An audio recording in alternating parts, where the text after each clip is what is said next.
You ever have a moment so sharp and sudden it slices through the rest of your life? That was mine. 1 second, I was laughing over a glass of champagne. The next, I felt like someone had knocked the wind out of me. My name's Daniel. I'm 39 years old, and I've been living in Chicago for the past decade. I'm a pastry chef, not just the cupcake kind either. I've worked my way up from diners to five-star hotel kitchens, and I've finally made a name for myself in the city's food scene. My wife, Celeste, always said I had golden hands. Back then, I believed she meant it. The night of the annual culinary gala was supposed to be a celebration. I'd been nominated for a Regional Excellence Award, a big deal in my world. Celeste insisted we make a night of it. She wore this black velvet dress that clung to her like it had been sewn straight onto her skin. Hair done up, heels that clicked like confidence with every step. She looked beautiful, untouchable. The gala was held in this grand ballroom downtown, all glass chandeliers and jazz quartets, the air thick with truffle oil and ego. Everyone who was anyone in the culinary world was there: chefs, critics, food influencers in shiny suits. And Julian. Julian was a food critic, flamboyant, theatrical, and always just a little too close when he spoke. He was known for stirring up drama almost as much as he was for his weekly column. I'd had a few run-ins with him before, nothing personal. But I always got this feeling the guy liked to poke, to provoke. I saw them before they saw me. Celeste and Julian were tucked in the corner near the bar, their heads too close together. She was laughing, the kind of laugh she saved for private moments. Her fingers brushed his arm as he leaned in, whispering something that made her smirk. It wasn't the casual kind of touch. It had heat. I stood there, blinking like an idiot. I told myself I was imagining things. That maybe it was innocent. Maybe they were just talking. Maybe. I spotted Kendra, Celeste's assistant, by the oysters. She was sipping white wine and chatting with a chef from Napa. I walked over, trying to keep my voice light. Hey, have you seen Celeste? She looked up and smiled. Oh, she left about 20 minutes ago. She said she was catching a ride with Julian. Something about checking out the rooftop bar at the Victor. My stomach dropped. With Julian? Kendra nodded, oblivious. Yeah, said it'd be fun. She told me to let you know if you asked. Fun. The word echoed in my skull like a punchline to a bad joke. I mumbled a thanks and walked away, heart thudding like a drumline. I pushed through the crowd, barely hearing the music or the clinking glasses. Out in the parking structure, the cold air hit me like a slap. I scanned the rows until I spotted Celeste's shawl, wine-colored velvet, hanging from the edge of a convertible's passenger door. I stepped around a concrete pillar just in time to see her. They were pressed close together, Julian's hand on her hip, her fingers curled around his lapel. Their mouths were inches apart, not kissing, not yet. But it was obvious they had been. Or were about to. Celeste was smiling. Softly. Like I used to make her smile. I didn't say anything. I didn't need to. She looked up and froze. Julian turned, that smug smirk still on his lips, like getting caught was part of the game. Celeste straightened, brushing imaginary dust from her dress. Daniel. That was all she said. My chest felt like it was caving in. I didn't yell. Didn't cry. I just stood there, watching her shift from caught to composed in less than 5 seconds. I think that's what hurt the most. Not the embrace. Not the secrecy. But how come she was, like this wasn't a betrayal, just a small inconvenience. Like I was the one interrupting. I turned and walked away before I did something I'd regret. But even as my feet moved, I knew something inside me had changed. I'd never be the same again. I didn't sleep that night. I went home alone, my stomach twisted into something ugly. Every time I closed my eyes, I saw them again, Celeste and Julian in the shadows of that parking structure, like it was their own little world. Like I wasn't even part of the picture anymore. She came home around 2 in the morning. I heard the keys jingle, the door click softly shut. I was sitting on the couch, still in my dress shoes and blazer, hands clenched together so tightly I could feel my pulse in my palms. She didn't even flinch when she saw me. Oh, you're up. That was all she said, kicking off her heels like it was just another late night. I stood up slowly, the words fighting to get past the lump in my throat. Where were you? She walked to the kitchen like she didn't hear me, pulled a bottle of water from the fridge, took a long sip, and leaned against the counter. Out. With Julian? I asked, though we both knew the answer.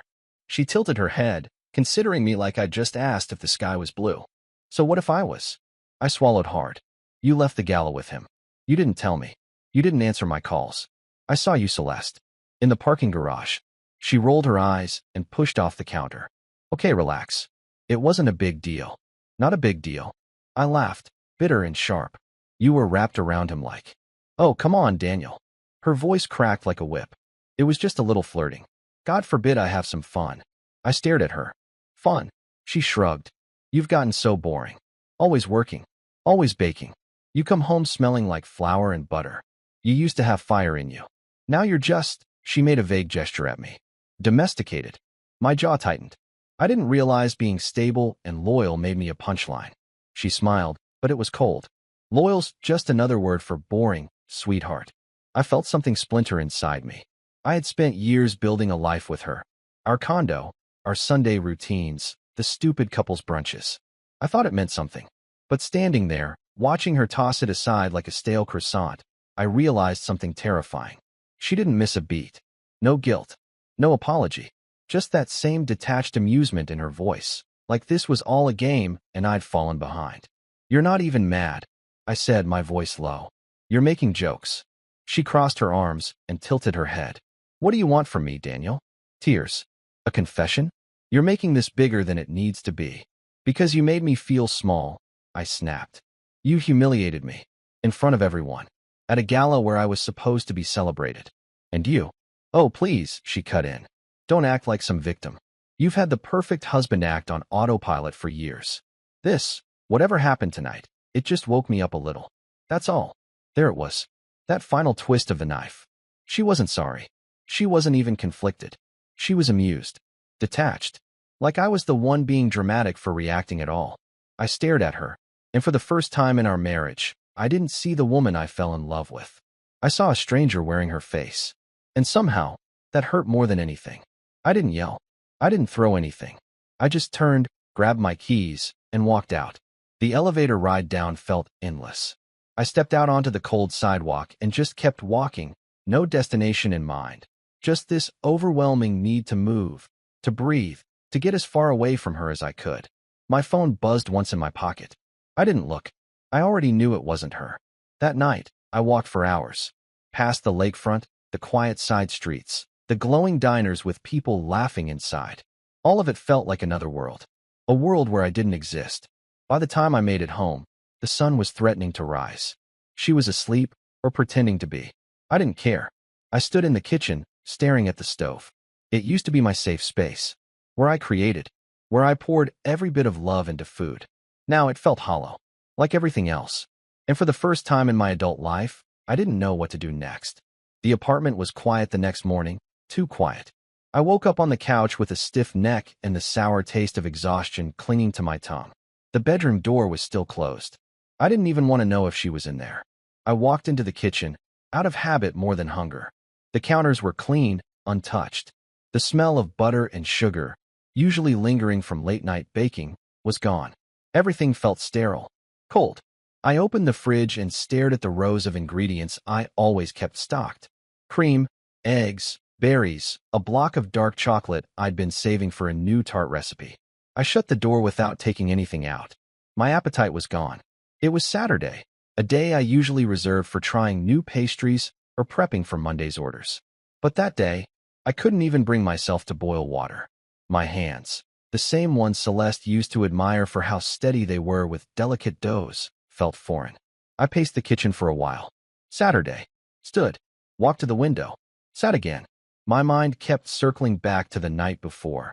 Her voice, sharp and amused, echoing in my head like a broken loop. Domesticated. You've gotten boring. You're making this bigger than it needs to be.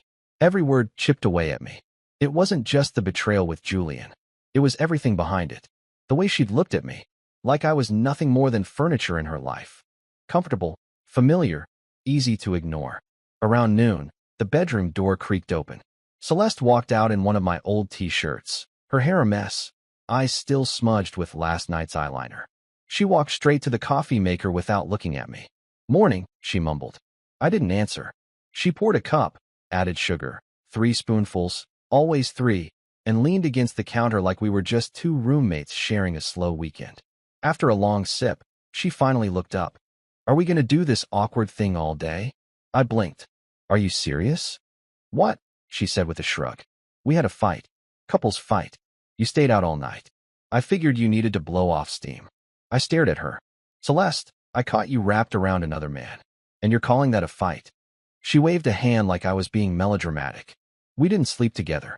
If that's what you're asking. I narrowed my eyes. That's your defense? You didn't sleep with him yet. She smirked a little. Don't put words in my mouth. You know what hurts more than what I saw. I said, my voice tight. The fact that you don't care. That you can stand there and make coffee like you didn't rip something out of me last night. She crossed her arms. You're being dramatic. No, I snapped. I'm being honest. Something's wrong with this marriage, Celeste. And I've been too blind to see it. She let out a short laugh, mean and dry. Finally. Took you long enough.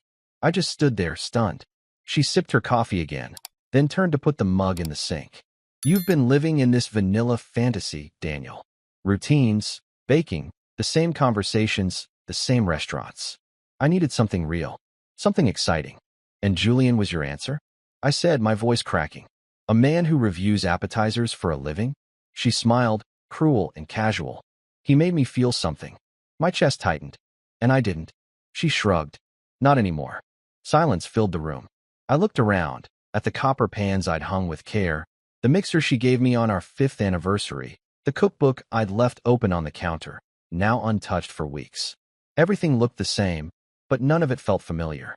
I don't know who you are right now, I whispered. I'm someone who got tired of pretending, she said, her voice flat. And maybe it's time you stop pretending too. She left the room without another word. Just like that. I didn't follow her. I sat down at the kitchen table, elbows on my knees, head in my hands, and I stayed there for a long time. I didn't cry. Not yet. But something in me started to split. That afternoon, I tried to bake. I thought maybe if I could just get into my rhythm, it would quiet everything in my head. I pulled out ingredients, measured with muscle memory, preheated the oven. But I forgot the salt, burnt the crust, let the cream boil over. By the time I pulled the tart from the oven, it was lopsided and deflated. I stared at it and thought, that's me. That's exactly what I've become. Later, when I passed her in the hallway, we didn't speak. She was on the phone with someone, laughing. Probably Kendra. Or maybe him. I didn't ask. I didn't want to know. That night, I lay in bed staring at the ceiling while she slept beside me like nothing had happened. And for the first time in our marriage, I felt like I wasn't home. The silence between us stretched out over the next few days like a heavy fog. We weren't fighting, not out loud, but there was no warmth left either. No effort. No pretending. We lived in the same space, moved around each other like strangers waiting for one of us to break first. I thought maybe it would pass. That maybe she'd feel something. Regret. Guilt, anything. But all I got was more of her quiet contempt and cold indifference. By the 4th day, I couldn't take it anymore. I was in the kitchen trying to fix another batch of pastries that kept collapsing in the middle. My focus was shot. Every swirl of icing came out uneven, every crust cracked. I dumped the whole tray in the trash. That's when I saw it. Her tablet was charging on the counter. It buzzed, lighting up with a message preview. Julian. Can't wait to taste more than just your tarts next week, winking face. Let's keep it discreet though. We don't want the doughboy catching on again. I froze. Discreet. Doughboy. My thumb tapped the screen before I could even think. The full thread opened. Dozens of messages, back and forth for weeks. Flirty, crass, intimate. Photos. Inside jokes. Plans to meet up. And all of it soaked in the kind of private language that only people having a full-blown affair used. I'd been so stupid. So willing to believe it was just fun or some passing thing. But this was real, ongoing, calculated. And they were laughing at me. My stomach turned, a thick wave of nausea rolling through me. My heart pounded in my ears as I stood there holding her tablet like it was something toxic. She walked in a few minutes later, wearing leggings and a cropped hoodie, sipping a smoothie like she was just back from yoga.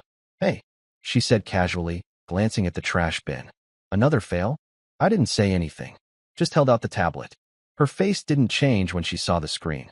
No surprise, no panic, just this slow, almost bored sigh. Well, she said after a beat, I guess you saw it. That's it. I asked, my voice thin and trembling. That's all you have to say? She shrugged. What do you want, Daniel? An apology? A confession? A meltdown? You already had your little dramatic exit last week. What's left? You lied to me. Yeah, I did. She said it like she was telling me it might rain tomorrow. You made me believe we were just off track, I said. that we were in a rut. But this whole time, you've been living a second life. Celeste leaned against the counter, arms crossed. It's not a second life. It's just a different part of me. When you stopped noticing, my jaw tightened. That's your excuse? That I didn't notice you? You didn't, she said bluntly. You stopped looking at me like a woman. I became your sous chef, your roommate, your recipe tester. Julian, he saw me. He still does. I shook my head. He sees you as a game. She smiled bitterly. Maybe, but at least it's more than what you see. I took a step back, the words hitting harder than I thought they would. She wasn't even trying to hide it anymore. The disdain, the resentment. It had been there for a while, I realized, in the sarcasm, the distance, the way she rolled her eyes whenever I talked about work. I just hadn't wanted to see it. Why didn't you just leave? I asked quietly. She looked at me for a long time. Then, with a shrug, because it was easy to stay. And just like that, something in me clicked. Or maybe snapped. I wasn't going to stay where I wasn't wanted. I wasn't going to beg for scraps of affection from someone who had already ridden me off. I walked to the bedroom, opened the closet, and pulled out my suitcase. Celeste followed me, arms still crossed. What are you doing? I'm leaving, I said simply. She scoffed. Oh, come on. Now who's being dramatic? No, I said, looking her straight in the eye. I'm done. I'm not going to fight to keep a marriage you've already buried. She rolled her eyes. So you're just going to run away? No, I said. I'm walking away. There's a difference. I stuffed clothes into the suitcase, enough to get by. I could come back later for the rest. Or maybe I wouldn't. Maybe I'd leave everything behind. Start over. She leaned against the doorframe, watching me. You'll regret this, you know. You're throwing away everything we built. I zipped the suitcase and stood up. No, I said. You threw it away the moment you decided I wasn't enough. Her face twisted for a split second, maybe guilt, maybe just annoyance. I didn't care anymore. I grabbed my keys and wallet, slung the suitcase over my shoulder, and walked to the door. As I opened it, I heard her voice one last time. This doesn't make you strong, Daniel. It just makes you lonely. I paused, hand on the knob. I've been lonely for a long time, I said. At least now, I won't be lying to myself about it. And then I stepped out. The door clicked shut behind me. I moved into a small studio above an old friend's bakery in Logan Square. It smelled like cinnamon and yeast and burnt sugar at all hours of the day, and I liked that. I didn't need much, a mattress on the floor, 2 pans, a scratched-up coffee table I found on Craigslist. I told myself it was temporary. But even then, I knew part of me didn't want to go back to anything bigger. The silence was deafening at first. Celeste's voice wasn't in the background anymore, asking me if I had picked up the dry cleaning or if I was going to experiment with those passion fruit things again. No clinking glasses or sarcastic laughter drifting from the living room. Just the hum of the fridge and the occasional sound of the baker downstairs slamming a tray into the oven. I kept thinking I'd feel free, like I'd stepped out of a burning building and could finally breathe again. But what I felt was hollow, like something had been carved out and I hadn't even realized it was missing until now. I couldn't sleep. My brain refused to turn off. Every night, I'd lie there staring at the cracked ceiling, replaying everything, the gala, her smirk, Julian's texts. That one line haunted me. We don't want the doughboy catching on again. It played over and over like a bad song stuck in my head. I laughed when I first read it, but not because it was funny. I laughed because it made me feel like a joke, a character in someone else's punchline. I started to forget things. I burned crusts I could have made blindfolded. I left ingredients out of dough I'd been making for years. I'd walk out of the studio without my wallet, or stare into the fridge for 20 minutes before remembering I wasn't even hungry. People tried to check in. My coworker Juno left me a voicemail I never returned. My sister sent a text asking if I needed anything. I told her I was fine. I wasn't. The worst part? I didn't miss Celeste. I missed the version of me that existed when I believed in her. The guy who thought they were a team, who thought he had built something that would last. I missed believing that someone had chosen me, really chosen me. Now all I could see was the manipulation in hindsight. The way she used to tilt her head and say, "You don't mind, do you?" Right before changing plans or inviting people over without asking. The way she laughed a little too hard when people called me the sweet one. Like being decent was a weakness. One afternoon, I broke down in the middle of Mariano's. I had gone in to grab butter and ended up standing frozen in the baking aisle, staring at a row of cake flour bags. Something about the brand. It was the one she always insisted we use. It just holds the structure better, she'd say. I used to roll my eyes, but I'd buy it anyway, And suddenly there I was, gripping the shopping cart like a lifeline, trying not to cry in front of a grandmother picking out canned peaches. I left the cart in the middle of the aisle and walked out. Back at the studio, I collapsed onto the mattress and stared at the ceiling for hours. I couldn't even tell what time it was. I just knew I felt broken. Not in pieces, that would have been easier. I felt melted, like something that used to be solid and useful had just become formless. One night, I opened my phone and found a string of messages from Celeste. No apology. No explanation. Just little snippets. You left some books. Julian says he feels bad. You're overreacting. I hope you're not planning to make this some dramatic thing. I deleted them all without replying. She didn't deserve my words anymore. But even with the silence, the ache didn't go away. What finally broke the spiral was a simple thing. A croissant. I was standing at the sink, half-dressed, still in pajama pants, when the smell of butter wafted in from downstairs. I hadn't eaten all day. I walked down to the bakery without thinking. Marco, the owner, and an old friend from culinary school, was pulling trays from the oven. He looked up, surprised. "Jesus, man, you look like a ghost," he said. "Can I just sit?" I asked. He pointed to the folding chair near the back door. "Yeah, but only if you eat." He handed me a croissant. I took a bite. It flaked perfectly. The layers collapsed in on each other just right. It didn't taste like forgiveness, but it tasted like something real. Marco didn't ask questions, just kept working while I sat there and ate in silence. After a few minutes, he said, "You know we could use help this weekend. We're doing a pop-up. Brunch boxes. All scratch-made. Real simple stuff. You in?" I stared at him. "Yeah," I said finally. "Yeah, I think I am." It wasn't a fix, but it was a start. That weekend, I put on my apron again. Marco's pop-up brunch was nothing fancy, just card tables, a chalkboard menu, and trays of handmade pastries we boxed up for people on the sidewalk. But for the first time in weeks, I felt like myself. Not the version Celeste made me question, but the real me. The one who loved the smell of warm butter. The one who could lose track of time piping lemon curd into still warm crullers. It was chaotic. The crowd was bigger than expected, and half our receipts were scribbled on paper towels. But I was moving again, working with my hands, laughing at Marco's terrible jokes, focused on getting things just right. The ache was still there, but it stopped bleeding. It started to scab. After the rush, Marco handed me a coffee and plopped down beside me on the curb. "You're still breathing," he said, elbowing me lightly. "That's something." "Barely," I said, sipping. "But yeah, I'm still here." He looked at me for a long second. "You want to talk about it?" I shook my head. "Not yet." He nodded, didn't push. That's why I liked him. No fake sympathy, no pretending to understand. Just space. Room to be a mess without judgment. The following week, I baked for myself. Just for me.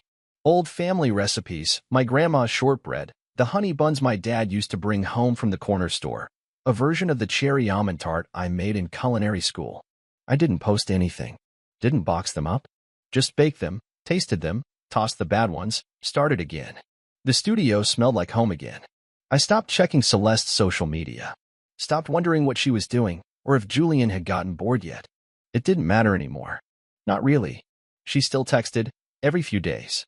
I never answered. They weren't real messages, just breadcrumbs. Little reminders that she still thought I was orbiting her somehow. "I still have your mixer. Want me to drop it off? Saw your name in the paper. Congrats on the pop-up. Guess you're surviving without me. Hope you're not telling people lies about what happened." Each one I deleted without opening. Every time, it got easier. At night, the silence didn't scare me anymore. I made peace with it. Started enjoying it, even. I found myself lingering in the quiet moments, cooking dinner with the radio low, reading old recipe books by the window, sitting on the fire escape with a beer and just breathing. One afternoon, I went downstairs to the bakery and Marco tossed me a set of keys. "I'm heading to a wedding next weekend. You're in charge." I caught the keys midair, brow raised. "You sure? You've been running circles around me the last 2 weeks. It's like someone lit a fire under your ass. Or someone blew up my life and I'm distracting myself," I muttered. He smirked. "Whatever works, man." I took the keys, held them in my palm for a while after he walked off. That night, I wrote down a menu. Nothing fancy. Just a small set of pastries that felt like me. Citrus scones. Almond twists. Something new with blackberries and cream cheese I'd been thinking about for months but never had the nerve to try. I didn't tell anyone. Just opened early that Sunday morning, unlocked the door, put out a sign, and waited. People came. Not in droves, but enough. A few regulars, some curious folks from the neighborhood. They tried the scones, smiled, told me they hadn't tasted anything like that in years. One guy asked if I catered weddings. I told him I didn't, not yet. When I closed up that afternoon, I sat on the back step with flowers still on my apron and stared up at the sky. I felt steady. Not whole, maybe. Not yet. But grounded. And for the first time in a long time, I didn't feel like I needed Celeste to feel like someone. She wasn't my anchor anymore. I was. The knock came just after closing one Wednesday evening. I was sweeping up behind the counter, apron still tied, the last of the trays cooling by the window. The sky outside was soft and pink, the kind of quiet, peaceful end to a long day that I had started to treasure. When I opened the door, Celeste was standing there. She looked different. Not in any dramatic way, same sleek coat, same polished makeup, but something was off. Her eyes were red. Her smile, small and tentative. She looked unsure. That was new. "Hey," she said, her voice small. I didn't move. Just held the door and stared at her. She swallowed. "Can I come in?" I thought about saying no. Really thought about it.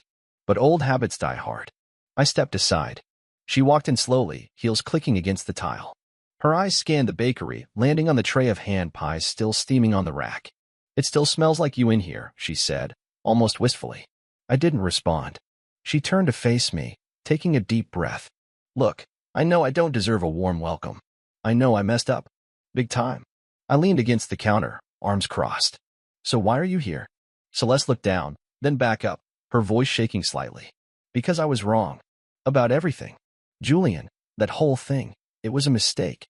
A stupid, selfish mistake. I thought I wanted excitement. Something different. But I didn't realize how much I had until I lost it." I raised an eyebrow. "Did he dump you?" Her mouth tightened.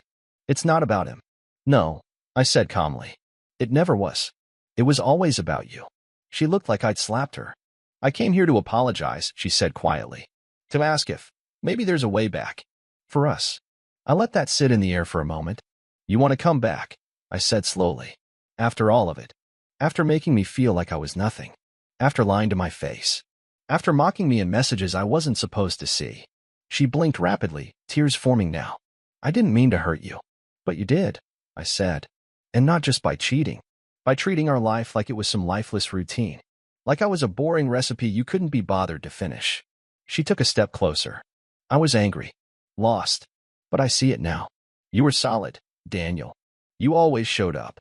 You gave a damn. I didn't appreciate it until I had to live without it." I looked at her, really looked. The glossy hair, the tailored coat, the trembling hands. She was the same person, but the illusion was gone. I could finally see through it all. "I used to think I needed you," I said. "That I was lucky just to be chosen by someone like you." Her eyes lit up, hopeful. "But now I know better," I finished. "I wasn't lucky. I was blind." Her face crumpled. "So that's it? You're really done?" I nodded. "I am."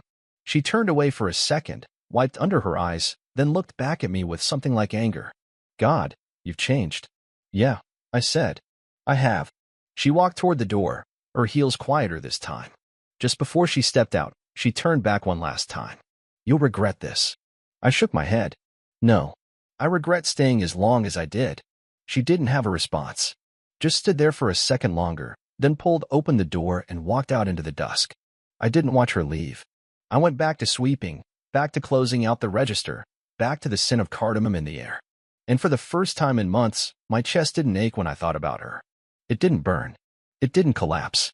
It just didn't feel anything. That night, I slept without waking once. After that night, something shifted. Not all at once. Not like a door slamming shut. More like the slow, quiet turning of a lock from the inside. Celeste didn't show up again. She didn't call, didn't text. Maybe she finally understood. Or maybe she was just too proud to try a second time. Either way, the silence felt like peace. I started going on long walks after work. Through Palmer Square Park. Past the mural-covered alleys and the little bookstores tucked between taco shops and bike repair places. I'd sit on a bench with a coffee and watch the world move, dogs pulling their owners, kids chasing pigeons, couples leaning into each other like no one else existed. I didn't envy them. I just observed. Content to be still. The bakery became more than just a job again. It became a rhythm, a refuge. The early mornings didn't bother me anymore. I liked the quiet before sunrise, the way the mixer filled the room with noise that didn't need translation. I started donating leftover pastries to the community fridge down the block. One day, a kid came in with chocolate smudged across his face and told me the brioche was better than cake. I gave him a second one for free. "Don't tell your mom," I said with a wink. He giggled like I'd handed him a treasure. Moments like that stayed with me longer than I expected. I got involved in a weekend cooking event for the neighborhood, nothing big, just a folding table and some donated ingredients. I made mini hand pies and helped a few kids shape dough into awkward little stars. They were messy and uneven, but they smiled like they'd just made gold. That night, as I walked home, I realized I hadn't thought about Celeste once. Not in a bitter way. Not in a look how far I've come way. Just not at all. I climbed the stairs to the studio, tossed my keys on the counter, and sat down on the bed. The room smelled like citrus and sugar. The mixer hummed faintly downstairs.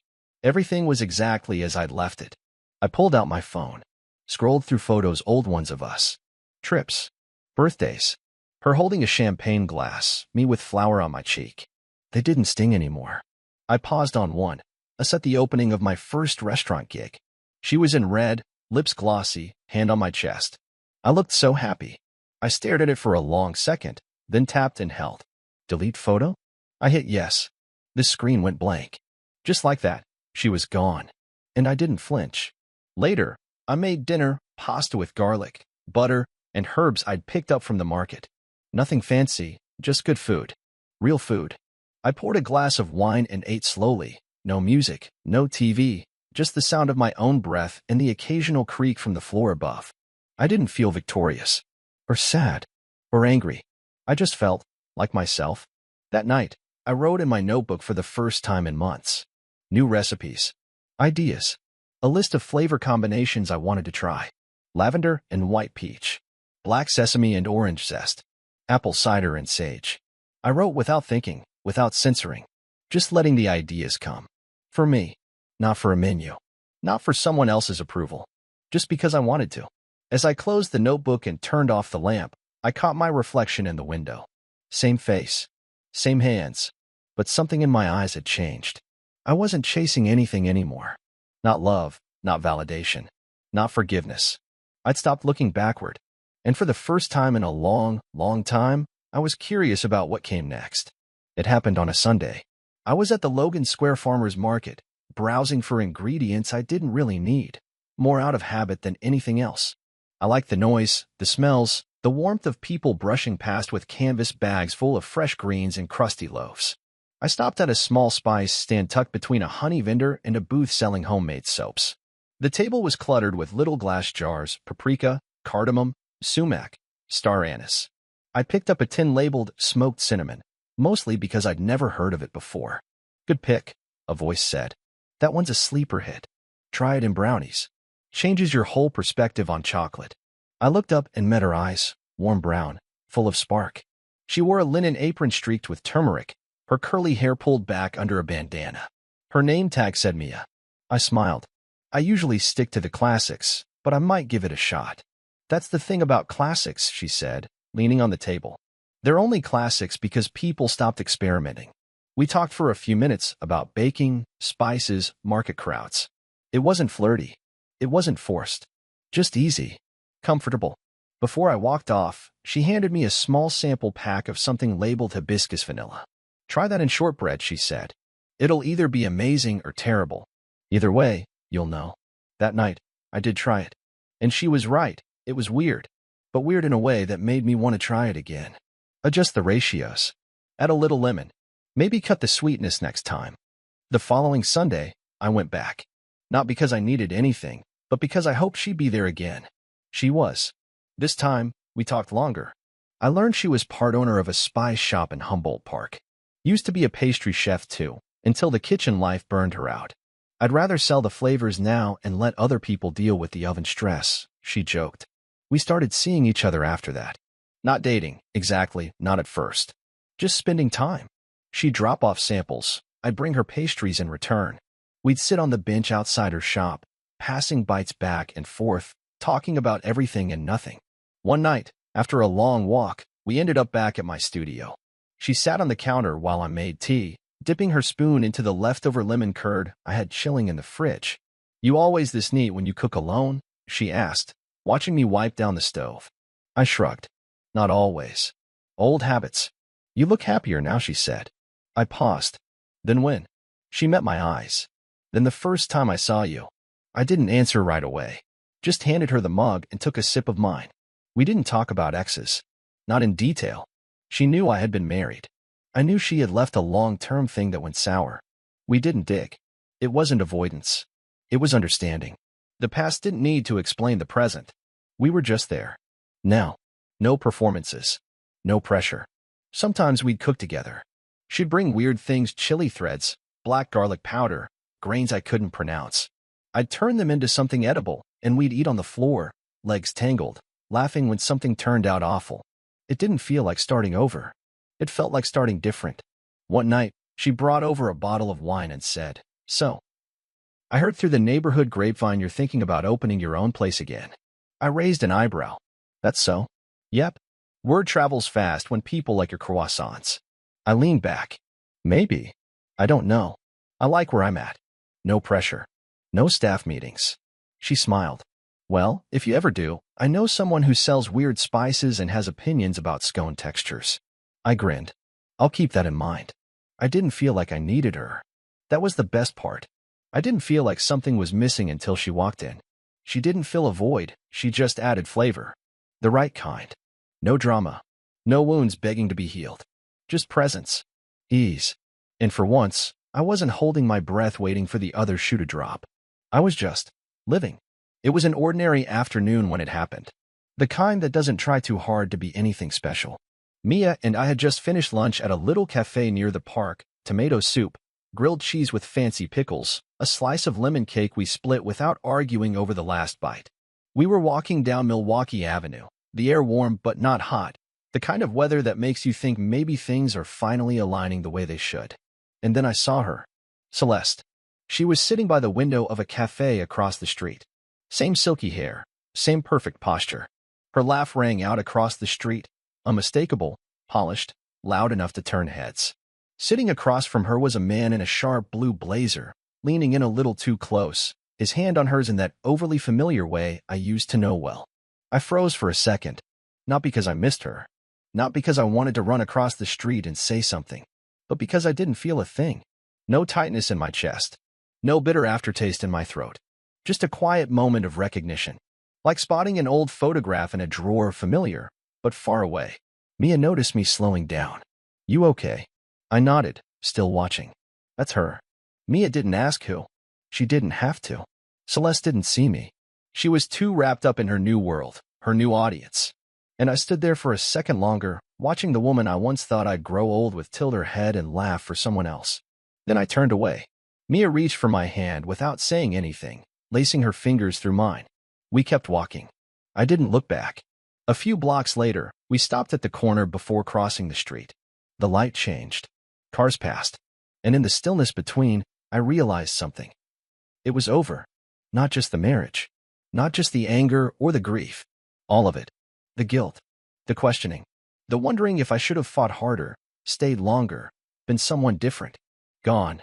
I looked at Mia, her calm presence, the way she didn't press for more, didn't try to fill the silence with pity or promises.